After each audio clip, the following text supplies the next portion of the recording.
Welcome two triple profit analytics weekly stock market view date 28th June. ഇന്ന് നമ്മൾ cover ചെയ്യുന്നത് 30th June മുതൽ 4th July വരെയുള്ള വീക്കാണ്. നമ്മൾ കഴിഞ്ഞ ആഴ്ചയിൽ കഴിഞ്ഞ വീക്കിലെ മാർക്കറ്റ് ഓപ്പൺ ചെയ്തത് ജിയോ പൊളിറ്റിക്കൽ ടെൻഷൻസിൻ്റെ നടുക്കിലായതുകൊണ്ട് തന്നെ മാർക്കറ്റ് വളരെ വീക്കായിട്ടാണ് ട്രേഡ് ചെയ്ത് തുടങ്ങിയെന്നുണ്ടെങ്കിലും ലാസ്റ്റ് വീക്ക് എൻഡിനോടുകൂടി ഒരു സീസ് ഫയർ ഇറാനും ഇസ്രായേലും തമ്മിലൊരു ഉള്ളപ്പോഴത്തെ ആ ഒരു വാർലൈക്ക് സിറ്റുവേഷൻ, ഒരു സീസ് ഫയർ വന്നതോടുകൂടി മാർക്കറ്റെല്ലാം വളരെ പോസിറ്റീവായിട്ടാണ് കഴിഞ്ഞ ആഴ്ചയിൽ ക്ലോസ് ചെയ്തത്. 525 പോയിൻറ്റ്സ് നിഫ്റ്റി ആഡ് ചെയ്താണ് കഴിഞ്ഞ വീക്കിൽ ക്ലോസ് ചെയ്തത് നമുക്ക് കാണാൻ സാധിക്കും.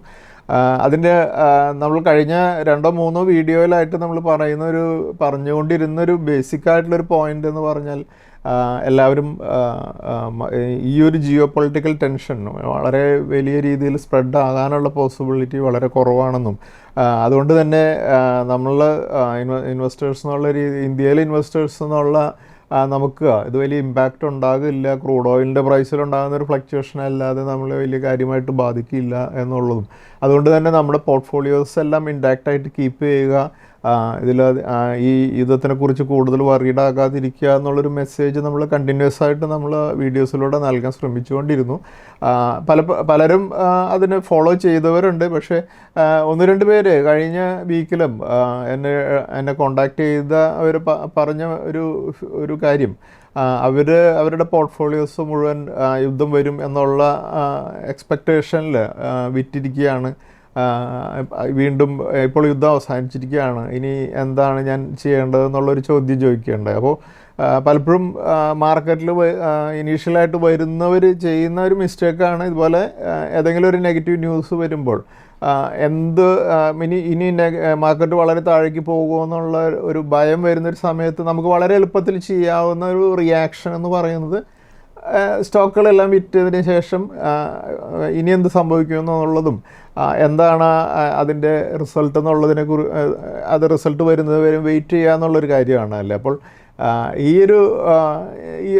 ഈ ഒരു റിയാക്ഷൻ പലപ്പോഴും നമ്മൾ സ്റ്റോക്ക് മാർക്കറ്റിൽ ഇനീഷ്യലി വരുമ്പോൾ ചെയ്യുന്നതാണ്. അത് ചെയ്യാതിരിക്കുന്ന ഒരു മെച്യൂരിറ്റിയിലേക്ക് വരുമ്പോഴാണ് നമ്മൾ സ്റ്റോക്ക് മാർക്കറ്റിൽ നിന്ന് വെൽത്ത് ക്രിയേറ്റ് ചെയ്യാൻ തുടങ്ങുന്നത്. അത് തന്നെയാണ് നമ്മൾ റിപ്പീറ്റഡായിട്ട് വീഡിയോയിലൂടെയൊക്കെ നമ്മൾ എഡ്യൂക്കേറ്റ് ചെയ്യാൻ ശ്രമിക്കുന്നത്. ട്രിപ്പിൾ പ്രോഫിറ്റ് അനാലിറ്റിക്സിൻ്റെ ക്ലയൻസിനെ സംബന്ധിച്ചിടത്തോളം ഇതുപോലെയുള്ള വൊളാറ്റിലിറ്റികൾ, ഇപ്പോൾ നമുക്കറിയാം റഷ്യ യുക്രൈൻ ക്രൈസിസ് ഉണ്ടായപ്പോഴും നമ്മൾ കൃത്യമായിട്ട് എന്തൊക്കെ സ്റ്റെപ്പുകളാണ് ചെയ്യേണ്ടതെന്നുള്ളതിനെ പറ്റി സംസാരിച്ചിരുന്നു. അതുപോലെ ഇപ്പോൾ ഇസ്രായേലും പാലസ്തീനുമായിട്ട് കൂടുതൽ ഇഷ്യൂസ് ഉണ്ടായപ്പോൾ എന്ത് ചെയ്യണം എന്നുള്ളതും, ഇപ്പോൾ ഇറാനായിട്ടുള്ള ഇഷ്യൂസ് ഉണ്ടായപ്പോഴും, അതുപോലെ ഇന്ത്യയും പാകിസ്ഥാനും തമ്മിലുള്ള ഇഷ്യൂസ് ഉണ്ടായപ്പോഴൊക്കെ എങ്ങനെയാണ് നമ്മുടെ പോർട്ട്ഫോളിയോസിനെ പ്രൊട്ടക്റ്റ് ചെയ്യേണ്ടതെന്നുള്ളൊരു കാര്യത്തെക്കുറിച്ച് നമ്മൾ സംസാരിക്കാറുണ്ട്. അതുപോലെ തന്നെ ഓരോ ഇലക്ഷൻസ് വരുമ്പോഴും ഒക്കെ നമ്മളെ സംബന്ധിച്ചിടത്തോളം കുറേയധികം നെഗറ്റീവ് ന്യൂസുകൾ പലപ്പോഴും നമ്മൾ പല നെഗറ്റീവ്സും നമ്മൾ കാണുമെന്നുണ്ടെങ്കിലും നമ്മൾ സ്റ്റോക്ക് മാർക്കറ്റിൻ്റെ വ്യൂവിൽ നമ്മൾ ഏറ്റവും കൂടുതൽ പ്രിഫറൻസ് കൊടുക്കേണ്ടത് ഇന്ത്യയുടെ ഇക്കണോമി എങ്ങനെ ഗ്രോ ചെയ്യും അടുത്ത വർഷങ്ങളിൽ എന്നുള്ളതും അതിനെ ബേസ് ചെയ്തുകൊണ്ടാണ് നമ്മൾ ഇൻവെസ്റ്റ്മെൻറ്റ്സ് നടത്തിയിട്ടുള്ളത്. ആ ഒരു ഇൻവെസ്റ്റ്മെൻറ്റ്സിൽ എങ്ങനെയാണ് നമുക്ക് വെൽത്ത് ക്രിയേറ്റ് ചെയ്യുക എന്നുള്ളൊരു ബേസിക് കാര്യമാണ് നമ്മൾ ചെയ്യുന്നത്. അല്ലാതെ ഈ ന്യൂസുകളിലുണ്ടാകുന്ന ഷോർട്ട് ടൈമിലുണ്ടാകുന്ന അതിനുള്ള റിയാക്ഷനോടനുസരിച്ച് നമ്മുടെ ഇൻവെസ്റ്റ്മെൻറ്റ്സിനെ മാനേജ് ചെയ്യാൻ നമ്മൾ ശ്രമിക്കുകയാണെങ്കിൽ നമുക്ക് വെൽത്ത് ക്രിയേറ്റ് ചെയ്യാൻ സാധിക്കില്ല. അപ്പോൾ അതുകൊണ്ട് നമ്മൾ ചെയ്യുന്ന കാര്യം എന്താണ് എന്നുള്ളത് കൃത്യമായിട്ട് മനസ്സിലാക്കുക. നമ്മൾ ഒരിക്കലും സ്റ്റോക്ക് മാർക്കറ്റിലെ ട്രേഡിങ് അല്ലെങ്കിൽ സ്പെക്കുലേഷനെ കുറിച്ചല്ല ഞാൻ സംസാരിക്കുന്നത്. ഇപ്പോൾ നമ്മൾ ഉദാഹരണം നോക്കുകയാണെങ്കിൽ കഴിഞ്ഞ ഒരു 2 ആഴ്ചയിൽ പക്ഷേ ഒരു ട്രേഡേഴ്സ് അല്ലെങ്കിൽ സ്പെക്കുലേറ്റേഴ്സ് ആയിട്ടുള്ളത് നിഫ്റ്റിയുടെയൊക്കെ ഫ്യൂച്ചേഴ്സ് അല്ലെങ്കിൽ ബാങ്ക് നിഫ്റ്റിയുടെയൊക്കെ ഫ്യൂച്ചേഴ്സ് ആൻഡ് ഓപ്ഷൻസും പോലെയുള്ള അതിലൊക്കെ ട്രേഡ് ചെയ്യുന്ന ഒരു ഹെവി ലോസുകളിലായിരിക്കും കഴിഞ്ഞ ആഴ്ചകളിലൊക്കെ അവസാനിച്ചിട്ടുണ്ടാവുക. കാരണം നമുക്കറിയാം ഒരു യുദ്ധം കൂടുതൽ എക്സ്പെക്റ്റ് ചെയ്തുകൊണ്ട് പലരും ഷോർട്ട് പൊസിഷൻസൊക്കെ എടുത്തതിന് ശേഷമാണ് മാർക്കറ്റ് ഇതുപോലെ വളരെ വലിയൊരു റാലിയോടുകൂടി ക്ലോസ് ചെയ്തിരിക്കുന്നത്. അപ്പോൾ പലരും അതിൽ റിട്ടയർ ക്ലയൻസിന് പ്രത്യേകിച്ചും പലരും ഇതിനെ കൃത്യമായിട്ട് മനസ്സിലാക്കാതെ ഇതുപോലെ ഒരു നെഗറ്റീവ് സെൻറ്റിമെൻറ്റ്സ് പ്രതീക്ഷിച്ചു. പക്ഷേ വളരെ പോസിറ്റീവായിട്ടുള്ളൊരു ക്ലോസിംഗ് ആണ് കഴിഞ്ഞ ആഴ്ചയിൽ വരുന്നത്. അപ്പോൾ ഇതുപോലെയുള്ള ഓപ്പോസിറ്റ് ഡയറക്ഷനുള്ള മൂവ്മെൻറ്റ്സ് പലപ്പോഴും വരികയും വലിയ ലോസുകൾ വരാനുള്ള പോസിബിലിറ്റി ട്രേഡേഴ്സ് എന്നുള്ള ആ കാറ്റഗറിയിലുള്ളവർക്കുണ്ട്. അതുകൊണ്ട് തന്നെയാണ് നമ്മൾ ട്രിപ്പിൾ പ്രോഫിറ്റ് അനാലിറ്റിക്സ് ക്യാപിറ്റലിനെ പ്രൊട്ടക്റ്റ് ചെയ്തുകൊണ്ട് നമുക്ക് ഓവർ പീരീഡ് വെൽത്ത് ബിൽഡ് ചെയ്യാവുന്ന ഇൻവെസ്റ്റ്മെൻറ്റ് റെക്കമെൻഡേഷൻസ് മാത്രമാണ് നമ്മൾ നൽകുന്നത്. നമ്മളൊരിക്കലും ട്രേഡിങ് അല്ലെങ്കിൽ സ്പെക്കുലേഷൻ്റെ റെക്കമെൻഡേഷൻസ് നൽകാത്തതിൻ്റെയും ബേസിക് കാരണം നമ്മൾ സ്റ്റോക്ക് മാർക്കറ്റിലാണ് നല്ല സ്റ്റോക്കുകൾ സെലക്ട് ചെയ്ത് ഓരോ പീരിയഡ് നമ്മളിവിടെ ഇൻവെസ്റ്റ് ചെയ്ത് ഹോൾഡ് ചെയ്യുകയാണെങ്കിൽ നമുക്ക് വെൽത്ത് ക്രിയേറ്റ് ചെയ്യാൻ സാധിക്കും. ഇതുപോലെയുള്ള ചില ഫ്ലക്ച്വേഷൻസോ ഒക്കെ മാർക്കറ്റിലുണ്ടാകും, അല്ലെങ്കിൽ ടെൻഷൻസൊക്കെ മാർക്കറ്റിലുണ്ടാകും. അത് വളരെ നാച്ചുറലായിട്ടുള്ളൊരു കാര്യമാണ്. കാരണം നമുക്കറിയാം സ്റ്റോക്ക് മാർക്കറ്റിൽ അല്ലെങ്കിൽ ഇക്വിറ്റി മാർക്കറ്റ് എപ്പോഴും വോളാറ്റൈലായിരിക്കും എന്നുള്ളൊരു ബേസിക് കാര്യം അറിഞ്ഞുകൊണ്ട് തന്നെയാണ് നമ്മൾ സ്റ്റോക്ക് മാർക്കറ്റിൽ ഇൻവെസ്റ്റ്മെൻറ്റ്സ് ചെയ്യുന്നതല്ലേ. അപ്പോൾ ഈ നമ്മൾ ഫിക്സഡ് ഡെപ്പോസിറ്റിൻ്റെ അതേ ആംഗിളിൽ നമ്മളൊരിക്കലും ഇക്വിറ്റി ഇൻവെസ്റ്റ്മെൻറ്റ്സിനെ കാണരുത്. ഇക്വിറ്റി ഇൻവെസ്റ്റ്മെൻറ്റ്സിൽ നമ്മളിതുപോലെയുള്ള ഇക്കണോമിക് അല്ലെങ്കിൽ പൊളിറ്റിക്കലൊക്കെ ആയിട്ട് അല്ലെങ്കിൽ ജിയോ പൊളിറ്റിക്കലൊക്കെ ആയിട്ടുള്ള കാര്യങ്ങളും ടെൻഷൻസ് വരും. അതിലും നമ്മൾ നമ്മുടെ ഇൻവെസ്റ്റ്മെൻറ്റ്സ് ഹോൾഡ് ചെയ്തുകൊണ്ട് മുന്നേറുമ്പോഴാണ് നമുക്ക് ഇതുപോലെ വെൽത്ത് ക്രിയേറ്റ് ചെയ്യുന്നത്. ഇപ്പോൾ നമ്മൾ കഴിഞ്ഞ 10 വർഷത്തിൽ നമ്മൾ വലിയ വെൽത്ത് ക്രിയേറ്റ് ചെയ്ത പലരും ഉണ്ട് അല്ലേ. അപ്പോൾ അവരെല്ലാം നോക്കിക്കഴിഞ്ഞാൽ നമ്മളിതുപോലെയുള്ള കുറേയധികം ഇപ്പോൾ എത്രയോ ഇലക്ഷൻസിലൂടെ ഇന്ത്യ കടന്നുപോയി, അല്ലെങ്കിൽ ഇതുപോലെയുള്ള എന്തെല്ലാം നമ്മുടെ ഇന്ത്യയോട് നേരിട്ട് ഇമ്പാക്റ്റ് ഉള്ളതും അല്ലാതെ ഗ്ലോബലായിട്ടുള്ള പല ജിയോ പൊളിറ്റിക്കൽ ടെൻഷൻസും ഒക്കെ കടന്നു പോയിട്ടുണ്ടെങ്കിലും അവരെല്ലാം ഹോൾഡ് ചെയ്യുന്നവരാണ് ഇതുപോലെ വലിയ പ്രോഫിറ്റിൽ ഇപ്പോഴും അവരുടെ പോർട്ട്ഫോളിയോസ് ഹോൾഡ് ചെയ്യുന്നത്.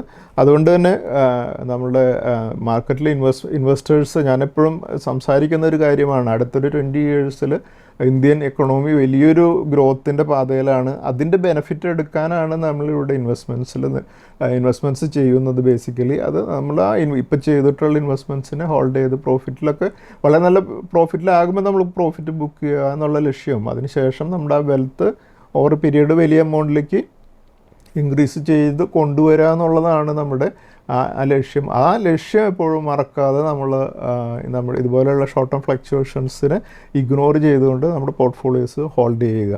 നമ്മളിപ്പോൾ കാണുന്നത് നിഫ്റ്റിയുടെ വീക്ക്ലി ചാർട്ടാണ്. വീക്ക്ലി ചാർട്ടിൽ നമുക്ക് കാണാൻ സാധിക്കും നിഫ്റ്റി കഴിഞ്ഞ വീക്കിൽ 525 പോയിൻറ്റ്സിൻ്റെ ഒരു വലിയ റാലിയോട് കൂടി 25,637 ക്ലോസ് ചെയ്തിരിക്കുന്നത്.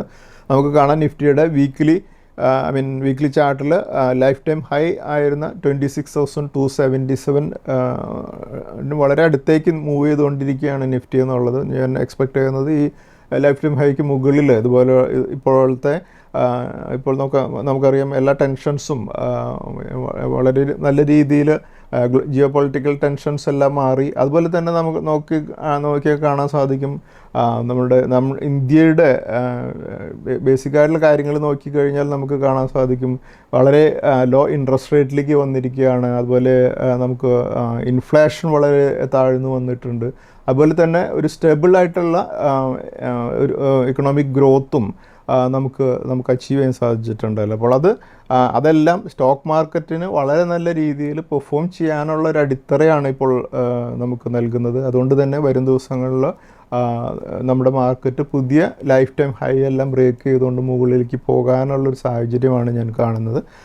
അതുപോലെ നമ്മളിപ്പോൾ കാണുന്നത് സെൻസെക്സിൻ്റെ ചാർട്ടാണ്. സെൻസെക്സിൽ കഴിഞ്ഞ വീക്കിൽ സെൻസെക്സ് 1650 പോയിൻറ്റ്സ് കൂടെ ആഡ് ചെയ്ത് 84,058 ക്ലോസ് ചെയ്തിരിക്കുന്നത്. വീണ്ടും സെൻസെക്സും വളരെ നല്ല രീതിയിലുള്ള ഒരു അപ് ട്രെൻഡിലേക്ക് വന്നിട്ടുള്ളത് നമുക്ക് കാണാൻ സാധിക്കും. അതുപോലെ നമ്മളിപ്പോൾ കാണുന്നത് നിഫ്റ്റിയുടെ മിഡ് ക്യാപ്പ് 100 ഇൻഡെക്സ് ആണ്. നിഫ്റ്റി മിഡ് ക്യാപ്പ് കഴിഞ്ഞ വീക്കിൽ 1389 പോയിൻറ്റ്സ് കൂടെ ആഡ് ചെയ്ത് 59,385 ക്ലോസ് ചെയ്തിരിക്കുന്നത്. അതുപോലെ നിഫ്റ്റിയുടെ സ്മോൾ ക്യാപ്പ് ഇൻഡെക്സ് കഴിഞ്ഞ വീക്കിൽ 782 പോയിൻറ്റ്സ് കൂടെ ആഡ് ചെയ്ത് 18,976 ക്ലോസ് ചെയ്തിരിക്കുന്നത് നമുക്ക് കാണാൻ സാധിക്കും. അതുപോലെ ഞാൻ കഴിഞ്ഞ ആഴ്ചയിൽ വളരെ ഇൻട്രസ്റ്റിംഗ് ആയിട്ടുള്ളൊരു ഡാറ്റ കാണുകയുണ്ടായി. നമ്മൾ കുറേയധികം നമ്മുടെ വീഡിയോസിൽ ഡിസ്കസ് ചെയ്തിട്ടുള്ള കാര്യമാണ്. ഇന്ത്യയുടെ ഗവൺമെൻറ് സെക്ടറിലുള്ള കുറേയധികം നമുക്കറിയാം റെയിൽവേ സെക്ടറിലുള്ള കുറേ സ്റ്റോക്കുകൾ വളരെ വലിയ റാലി നടത്തി നമ്മൾ അതിലെല്ലാം പാർട്ടിസിപ്പേറ്റ് ചെയ്യുകയും കുറേ പ്രോഫിറ്റ് നേടുകയും ചെയ്തതാണ്. അതുപോലെ ഡിഫൻസ് സെക്ടറിലുള്ള കുറേയധികം കമ്പനികൾ കഴിഞ്ഞ ഒരു 10 വർഷമായിട്ടുള്ള വന്നിരിക്കുന്ന ഒരു ചേഞ്ച് നമുക്ക് ഇപ്പോൾ കൃത്യമായിട്ട് ഫീൽ ചെയ്യുന്നതാണ്. അപ്പോൾ അത് ആ സ്റ്റോക്കുകളും കഴിഞ്ഞ ഒരു 5 വർഷത്തിൽ വളരെ നല്ല രീതിയിലുള്ള വെൽത്ത് ക്രിയേറ്റ് ചെയ്യാനായിട്ട് എല്ലാവരും സഹായിച്ചിട്ടുണ്ട്. അപ്പോൾ ഇതിൻ്റെ ബേസിൽ നമ്മളൊരു ഡാറ്റ അനലൈസ് ചെയ്തപ്പോൾ നമുക്ക് കാണാൻ സാധിച്ചൊരു കാര്യമാണ് ഞാൻ എല്ലാവരുടെ അടുത്തും കമ്മ്യൂണിക്കേറ്റ് ചെയ്യുന്നത്.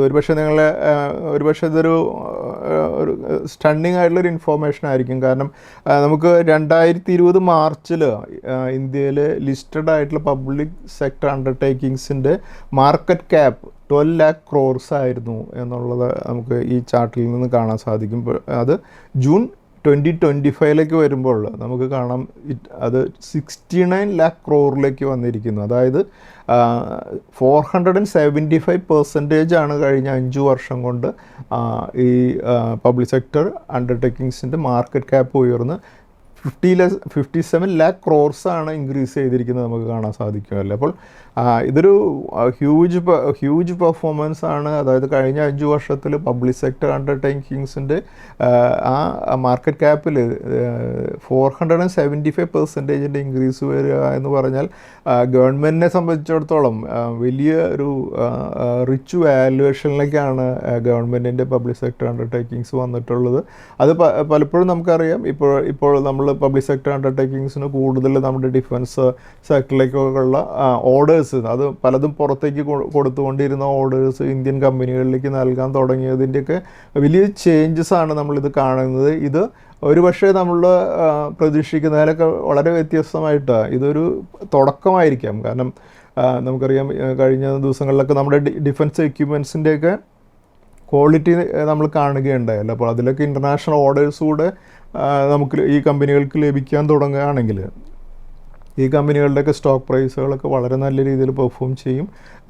അതുപോലെ തന്നെ നമുക്കറിയാം പബ്ലിക് സെക്ടർ ബാങ്ക്സ് കുറേ അധികം NPA നോൺ പെർഫോമിങ് അസറ്റ്സ് മൂലമൊക്കെ കുറേ സമയം അണ്ടർ പെർഫോം ചെയ്ത കമ്പനികളായിരുന്നു എന്നുണ്ടെങ്കിൽ ഇപ്പോൾ ആ NPAs എല്ലാം റൈറ്റ് ഓഫ് ചെയ്ത് കഴിഞ്ഞു. എല്ലാം ബാങ്കുകളും വളരെ നല്ല രീതിയിലേക്ക് പെർഫോമൻസിലേക്ക് വരുന്നുണ്ട്. അപ്പോൾ ബാങ്ക്സും വളരെ നല്ല രീതിയിൽ പെർഫോം ചെയ്യുമെന്ന് നമുക്ക് പ്രതീക്ഷിക്കാം. അപ്പോൾ പബ്ലിക് സെക്ടർ അണ്ടർടേക്കിങ്സിൻ്റെ മാർക്കറ്റ് ക്യാപിറ്റൽ ഇനിയും ഇതുപോലെ വളരെ നല്ല രീതിയിലുള്ള ഒരു മൂവ്മെൻറ്റ് നമുക്ക് അപ്വേർഡ് ഡയറക്ഷണൽ മൂവ്മെൻറ്റ് ഇനിയും നമുക്ക് പ്രതീക്ഷിക്കാവുന്നതാണ്. അതുപോലെ നമ്മൾ കഴിഞ്ഞ ദിവസത്തിൽ Aditya Birla Fashion and Retail ABFRL എന്നുള്ള കമ്പനി ഡീമെർജ് ചെയ്ത് 2 കമ്പനികളിലേക്ക് മാറിയിട്ടുണ്ട്. അത് മറ്റൊരു കമ്പനിയായിട്ട് Aditya Birla Fashion and Retail ABFRL എന്നുള്ള കമ്പനിയിൽ ഒരു ഷെയർ ഹോൾഡ് ചെയ്യുന്നവർക്ക് മറ്റൊരു ഷെയർ, അതായത് Aditya Birla life style brands limited ABLBL എന്നുള്ള ഒരു സ്റ്റോക്ക് കൂടെ കൊടുത്തുകൊണ്ടാണ് ഈ ഡീമെർജർ വന്നിട്ടുള്ളത്. അത് നമുക്ക് കുറേയധികം ഈ ഓപ്പറേഷണൽ ഇതുകളും എല്ലാം ഫ്രീഡം വരുന്നതോടുകൂടി വളരെ നല്ല രീതിയിലേക്ക് പെർഫോമൻസിലേക്ക് 2 കമ്പനികളെയും കൊണ്ടുപോകുന്നതിന് വേണ്ടിയിട്ടാണ് ഇതുപോലെ ഒരു ഡീമർജർ ചെയ്തിട്ടുള്ളത്. ഈ ഒരു ഡീമർജറിൻ്റെ ഡീറ്റെയിൽസ് നോക്കുകയാണെങ്കിൽ നമുക്ക് കാണാം ഡീമർജർ റേഷ്യോ 1:1 ആണ്. ഒരു ABLBL എന്നുള്ള പുതിയൊരു കമ്പനിയുടെ ഒരു ഷെയറാണ് ABFRLൻ്റെ ഇപ്പോഴത്തെ ഒരു ഷെയർ ഹോൾഡ് ചെയ്യുന്നവർക്ക് ലഭിച്ചിട്ടുള്ളത്. അതുപോലെ പുതിയ എൻറ്റിറ്റി ആയിട്ടുള്ളത് Aditya Birla life style brands limited ABLBL എന്നുള്ള കമ്പനിയാണ് വരുന്നത്. ഇപ്പോൾ ABLBL കഴിഞ്ഞ ദിവസങ്ങളിൽ ലിസ്റ്റ് ചെയ്തു. അതിനുശേഷം NSEയിലും BSEയിലും ഇപ്പോൾ ABLBL എന്നുള്ള ട്രേഡിംഗ് സിമ്പിളോടുകൂടി ട്രേഡ് ചെയ്യുന്ന കമ്പനിയാണ്. അപ്പോൾ ABLBL എന്നുള്ള ഈ പുതിയ കമ്പനിയിൽ വരുന്ന brands Louis Philippe, Van Heusen, Allen Solly, Peter England, Reebok, American Eagle, Forever 21, അതുപോലെ തന്നെ വാൻ ഹുസൈൻ ഇന്നോവിയർ എന്നീ ബ്രാൻഡുകളെല്ലാം പുതിയ ABLBL എന്നുള്ള കമ്പനിയിലേക്കും, അതുപോലെ ABFRL വരുന്ന ബ്രാൻഡുകൾ Pantaloon, ethnic wear brands, luxury retail brands, അതുപോലെ ഡിജിറ്റൽ ഫാഷൻ ബ്രാൻഡ്സ് എന്നിവയെല്ലാം ABFRL നിൽക്കും.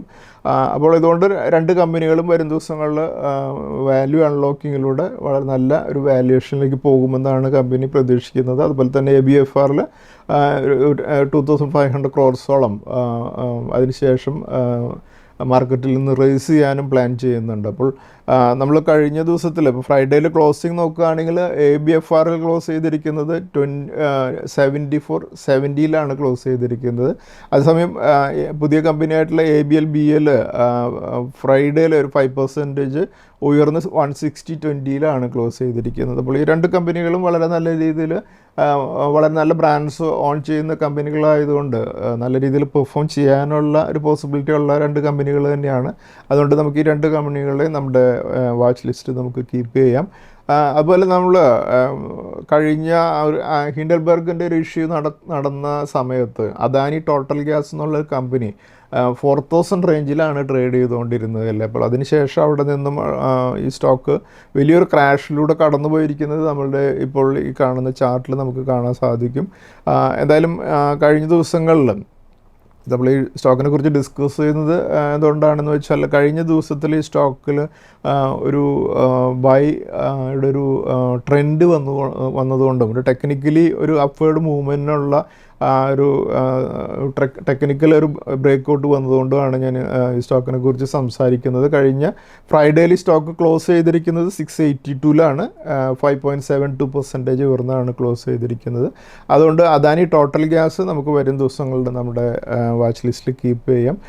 ഈ അദാനി ടോട്ടൽ ഗ്യാസിനെ കുറിച്ച് ഒരു ഡിസ്ക്ലൈമർ ഉള്ളത്, ഞാൻ അദാനി ടോട്ടൽ ഗ്യാസ് എന്നുള്ള കമ്പനി വളരെ ലോവർ പ്രൈസിൽ നിയർലി 150 റേഞ്ചിൽ ഞാൻ ഹോൾഡ് ചെയ്യുന്നൊരു സ്റ്റോക്കാണ് അദാനി ടോട്ടൽ ഗ്യാസ് എന്നുള്ള കമ്പനി.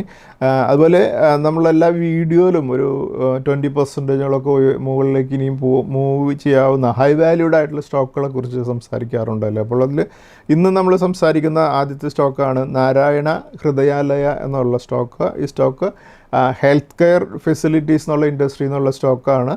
ഈ സ്റ്റോക്ക് കഴിഞ്ഞ ഫ്രൈഡേയിലും ഒരു 9% ഉയർന്ന് 2263 ക്ലോസ് ചെയ്തിരിക്കുന്നത്.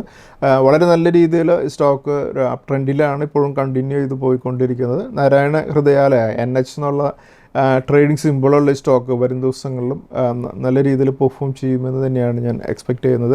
അതുപോലെ മറ്റൊരു സ്റ്റോക്കാണ് home First finance company India limited എന്നുള്ള കമ്പനി, ഹൗസിംഗ് ഫിനാൻസ് സെക്ടറിൽ നിന്നുള്ള സ്റ്റോക്ക് കഴിഞ്ഞ ആഴ്ചയിലും വളരെ നല്ല രീതിയിലാണ് മൂവ് ചെയ്തുകൊണ്ടിരിക്കുന്നത്. 1473 ഉയർന്ന് ഒരു ലൈഫ് ടൈം ഹൈയിലാണ് സ്റ്റോക്ക് വന്ന് ക്ലോസ് ചെയ്തിരിക്കുന്നത്.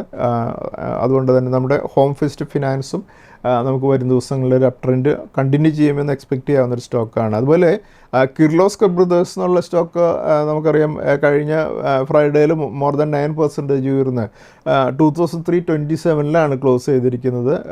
ഈ സ്റ്റോക്ക് കംപ്രസേഴ്സ് ആൻഡ് പമ്പ്സ് എന്നുള്ള ഇൻഡസ്ട്രി എന്നുള്ള സ്റ്റോക്കാണ്. കിർലോസ്കർ ബ്രദേഴ്സും വളരെ നല്ല രീതിയിൽ ഇനിയും പെർഫോം ചെയ്യാവുന്ന ഒരു സ്റ്റോക്കാണ്. അതുപോലെ മറ്റൊരു സ്റ്റോക്കാണ് ഗ്രാവിറ്റ എന്നുള്ള stock. Other non ferrous metals എന്നുള്ള ഇൻഡസ്ട്രി എന്നുള്ള സ്റ്റോക്കാണ് ഗ്രാവിറ്റ വളരെ നല്ല രീതിയിൽ പെർഫോം ചെയ്ത് എബൌട്ട് 2700 ട്രേഡ് ചെയ്തതിന് ശേഷം കഴിഞ്ഞ ഒരു കറക്ഷനിൽ വളരെ താഴെ വന്ന് ഇപ്പോൾ ഒരു അപ് ട്രെൻഡിലേക്ക് തിരിച്ചു വന്നുകൊണ്ടിരിക്കുന്ന സ്റ്റോക്കാണ്. 1878 ലെവലിലാണ് ഈ സ്റ്റോക്ക് ക്ലോസ് ചെയ്തിരിക്കുന്നത്. ഗ്രാവിറ്റയും ഒരു 20%-ലധികമൊക്കെ ഇനി മുകളിലേക്ക് മൂവ് ചെയ്യാവുന്ന ഒരു സ്റ്റോക്കാണ്. ഗ്രാവിറ്റയുടെ കേസിലും എനിക്കൊരു ഡിസ്ക്ലൈമർ ഉള്ളത്, ഗ്രാവിറ്റയും ഞാൻ വളരെ ലോവർ ലെവലിൽ എൻ്റെ കോസ്റ്റ് ഓഫ് അക്വിസിഷൻ നോക്കുകയാണെങ്കിൽ നിയർലി 110 ആയിരിക്കും. ഗ്രാവിറ്റയും ഞാൻ ഹോൾഡ് ചെയ്യുന്നൊരു സ്റ്റോക്കാണ്. അതുപോലെ ഇനി നമുക്ക് കഴിഞ്ഞ വീക്കിൽ ബെസ്റ്റ് പെർഫോമിംഗ് സ്റ്റോക്കുകൾ ഏതൊക്കെയായിരുന്നു നോക്കുമ്പോൾ കിർലോസ്കർ ബ്രദേഴ്സ് 28% ഉയർന്നാണ് ക്ലോസ് ചെയ്തത്. അതുപോലെ നാരായണ ഹൃദയാലയ 20% ഉയർന്നും, നുവാമ വെൽത്ത് 18% ഉയർന്നും, സമ്മാൻ ക്യാപിറ്റൽ 17% ഉയർന്നും, വോഡാഫോൺ ഐഡിയ 16% ഉയർന്നും, ഹിമാദ്രി സ്പെഷ്യാലിറ്റി 15% ഉയർന്നും, റേമണ്ട് ലൈഫ് സ്റ്റൈൽ 15% ഉയർന്നും, ആൽക്കലൈൻ അമീൻസ് കെമിക്കൽസ് എന്നുള്ള സ്റ്റോക്ക് 15% ഉയർന്നും, ഹുണ്ടായി 14% ഉയർന്നും, JM ഫിനാൻഷ്യൽസ് 14% ഉയർന്നും, രട്ടൻ എൻ്റർപ്രൈസസ് 14% ഉയർന്നും, ഉഷ മാർട്ടിൻ 14% ഉയർന്നും, ഹോം ഫസ്റ്റ് ഫിനാൻസ് 14% ഉയർന്നും, മഹാരാഷ്ട്ര സീംലെസ് 14% ഉയർന്നും, MCX 14% ഉയർന്നാണ് ക്ലോസ് ചെയ്തത്. ഈ സ്റ്റോക്കുകളെല്ലാം ഒരു അപ് ട്രെൻഡിലാണ്. അതുകൊണ്ട് തന്നെ നമുക്ക് നെക്സ്റ്റ് വീക്കിൽ നമ്മുടെ വാച്ച് ലിസ്റ്റിൽ കീപ്പ് ചെയ്യാം. അതുപോലെ 4 ഇൻസ്റ്റിറ്റ്യൂഷൻസിൻ്റെ കഴിഞ്ഞ വീക്കിലെ ആക്ടിവിറ്റീസ് നോക്കുക നോക്കുമ്പോൾ FIs കഴിഞ്ഞ വീക്കിൽ 4423.3 ക്രോഡ്സിൻ്റെ ബയേഴ്സ് ആയിരുന്നു. അതുപോലെ ഡൊമസ്റ്റിക് ഇൻസ്റ്റിറ്റ്യൂഷൻസും 12,390.3 ക്രോഡ്സിൻ്റെ ബയേഴ്സ് ആയിരുന്നു. നെക്സ്റ്റ് നമുക്ക് നിഫ്റ്റിയുടെ അനാലിസിസിലേക്ക് കടക്കാം. നമ്മളിപ്പോൾ കാണുന്നത് നിഫ്റ്റിയുടെ കഴിഞ്ഞ വീക്കിലെ ട്രേഡിംഗ് പാറ്റേൺ ആണ്. നിഫ്റ്റി കഴിഞ്ഞ വീക്കിൽ 20th ജൂണിൽ ക്ലോസ് ചെയ്തിരുന്നത് 25,112 23rd ജൂണിൽ നിഫ്റ്റി 140 പോയിൻറ്റ്സ് താഴ്ന്നാണ് ക്ലോസ് ചെയ്തത്. 24th ജൂണിൽ 72 പോയിൻറ്റ്സ് ഉയർന്നു. 25th ജൂണിൽ 200 പോയിൻറ്റ്സ് ഉയർന്നു. 26th ജൂണിൽ 304 പോയിൻറ്റ്സ് ഉയർന്നു. 27th ജൂണിൽ 88 പോയിൻറ്റ്സ് ഉയർന്നുമാണ് ക്ലോസ് ചെയ്തത്. കഴിഞ്ഞ വീക്കിലെ ക്ലോസിംഗ് വന്നിരിക്കുന്നത് 25,637 525 പോയിൻറ്റ്സ് കൂടെ ആഡ് ചെയ്താണ് ക്ലോസ് ചെയ്തിരിക്കുന്നത്. അതുപോലെ നമ്മളിപ്പോൾ നിഫ്റ്റിയുടെ മന്ത്ലി ചാർട്ട് നോക്കുമ്പോൾ നമുക്ക് കാണാൻ സാധിക്കും ജൂൺ മന്തിൽ 887 പോയിൻറ്റ്സ് കൂടെ ആഡ് ചെയ്താണ് നിഫ്റ്റി ഇപ്പോൾ ട്രേഡ് ചെയ്തുകൊണ്ടിരിക്കുന്നത് നമുക്ക് കാണാൻ സാധിക്കും. അതായത് മാർച്ച്, ഏപ്രിൽ, മെയ് 3 മാസവും പോസിറ്റീവ് ക്ലോസിങ്ങിന് ശേഷം വീണ്ടും ജൂൺ മന്തിൽ പുതിയൊരു വലിയൊരു ക്യാൻഡിൽ നമുക്ക് കാണാൻ സാധിക്കും. അപ്പം ഈ ജൂൺ മന്തിലും നമുക്ക് മോർ ദാൻ 1000 പോയിൻറ്റ്സിൻ്റെ ഒരു ക്ലോസിംഗ് തന്നെ നമുക്ക് ലഭിക്കുമെന്ന് പ്രതീക്ഷിക്കാം. അതുപോലെ നിഫ്റ്റിയുടെ വീക്കിലി ചാർട്ടിൽ പ്രധാനപ്പെട്ട DMAs ആണ് നമ്മൾ കാണുന്നത്. നമ്മൾക്ക് കാണാൻ സാധിക്കും 200 DMA വരുന്നത് 24,081 50 DMA വരുന്നത് 24,710 20 DMA വരുന്നത് 24,977 ആണ്. അതേസമയം 100 DMA വരുന്നത് 23,837 ആയിരിക്കും. അതുപോലെ നമ്മളിപ്പോൾ കാണുന്നത് നിഫ്റ്റിയുടെ ഡെയിലി ചാർട്ടിൽ പ്രധാനപ്പെട്ട സപ്പോർട്ട് റെസിസ്റ്റൻസുകൾ മാർക്ക് ചെയ്തിരിക്കുന്നതാണ്. നിഫ്റ്റിയുടെ പിവറ്റ് പോയിന്റ് വരുന്നത് 25,372 അതിന് മുകളിൽ റെസിസ്റ്റൻസുകൾ 25,781 25,919 26,201 26,446 26,749 എന്നീ ലെവൽസാണ്. അതേസമയം 25,372 താഴെ സപ്പോർട്ട് ലെവലുകൾ 25,266 25,090 24,600 24,261 23,420 22,905 എന്നീ ലെവൽസാണ്. അതുപോലെ നമുക്ക് നെക്സ്റ്റ് വീക്കിലേക്ക് ഒരു ട്രേഡിംഗ് റേഞ്ച് ഫിക്സ് ചെയ്യുമ്പോൾ അപ്പർ റേഞ്ച് 26,446 ലോവർ റേഞ്ചിൽ 24,600 ആയിരിക്കും. അതേസമയം പിവറ്റ് പോയിൻ്റായിട്ട് നിൽക്കുക 25,372 ആയിരിക്കും. അടുത്തായി നമുക്കിനി നെക്സ്റ്റ് വീക്കിലെ ഇൻവെസ്റ്റ്മെൻറ്റ് സ്ട്രാറ്റജീസിലേക്ക് കടക്കാം. നമ്മുടെ അടുത്ത ആഴ്ചയിലെ സ്റ്റോക്ക് ഓഫ് ദി വീക്കായിട്ട് നമ്മൾ ഡിസ്കസ് ചെയ്യുന്നത് സമ്മാൻ ക്യാപിറ്റൽ എന്നുള്ള സ്റ്റോക്കാണ്. ഈ സ്റ്റോക്ക് കഴിഞ്ഞ വീക്കിൽ ഒരു ടെക്നിക്കൽ മൂവ്മെൻറ്റോടുകൂടി 140 ലെവലിലേക്ക് വന്നാണ് ക്ലോസ് ചെയ്തിരിക്കുന്നത്. ഈ സ്റ്റോക്ക് 140ക്ക് മുകളിൽ മൂവ് ചെയ്യുകയാണെങ്കിൽ അടുത്തൊരു റെസിസ്റ്റൻസ് 160 ആയിരിക്കും. അതുകൊണ്ട് നമ്മുടെ ഇന്നത്തെ stock of the week Sammaan ക്യാപിറ്റലാണ്. അതുപോലെ നമ്മുടെ നെക്സ്റ്റ് വീക്കിലേക്കുള്ള AAA ടെക്നിക്കൽ പിക്കായിട്ടുള്ള സ്റ്റോക്ക് റെഡിങ്ടൺ ആണ്. ഈ സ്റ്റോക്ക് വളരെ നല്ലൊരു മൂവ്മെൻറ്റോടുകൂടി 322 കഴിഞ്ഞ വീക്കിൽ ക്ലോസ് ചെയ്തിരിക്കുന്നത്. ഈ 322 മുകളിൽ റെഡിങ്ടൻ്റെ അടുത്ത റെസിസ്റ്റൻസ് 354 ആയിരിക്കും. അതുകൊണ്ട് നമ്മുടെ ഇന്നത്തെ AAA ടെക്നിക്കൽ പിക്ക് റെഡിങ്ടൺ ആണ്. അതുപോലെ ഇന്നത്തെ stocks with technical break out ഏതൊക്കെയാണെന്ന് നോക്കാം. ഈ സ്റ്റോക്കുകൾ L&T ഫിനാൻസ്, ഡെലിവറി, ഹഡ്കോ, അശോക് ലൈലൻഡ്, അതുപോലെ തന്നെ ജിയോ ഫിനാൻസ് എന്നീ സ്റ്റോക്കുകളാണ്. ഈ സ്റ്റോക്കുകളെല്ലാം നമുക്ക് അടുത്ത ആഴ്ചയിൽ നമ്മുടെ വാച്ച് ലിസ്റ്റിൽ കീപ്പ് ചെയ്യാം. Thank you. സെബി നൽകുന്ന രജിസ്ട്രേഷനും നിസം സർട്ടിഫിക്കേഷനും റിസർച്ച് അനലിസ്റ്റിന്റെ പ്രകടനത്തിന് ഒരു ഉറപ്പും നൽകുന്നില്ല. സെക്യൂരിറ്റീസ് മാർക്കറ്റുകളിലെ നിക്ഷേപം നഷ്ടസാധ്യതകൾക്ക് വിധേയമാണ്. നിക്ഷേപിക്കുന്നതിന് മുമ്പ് ബന്ധപ്പെട്ട എല്ലാ രേഖകളും ശ്രദ്ധാപൂർവം വായിക്കുക. ഇന്ന് ഉദ്ധരിച്ച സെക്യൂരിറ്റികൾ ഉദാഹരണങ്ങൾ മാത്രമാണ്, റെക്കമെൻഡേഷൻസ് അല്ല.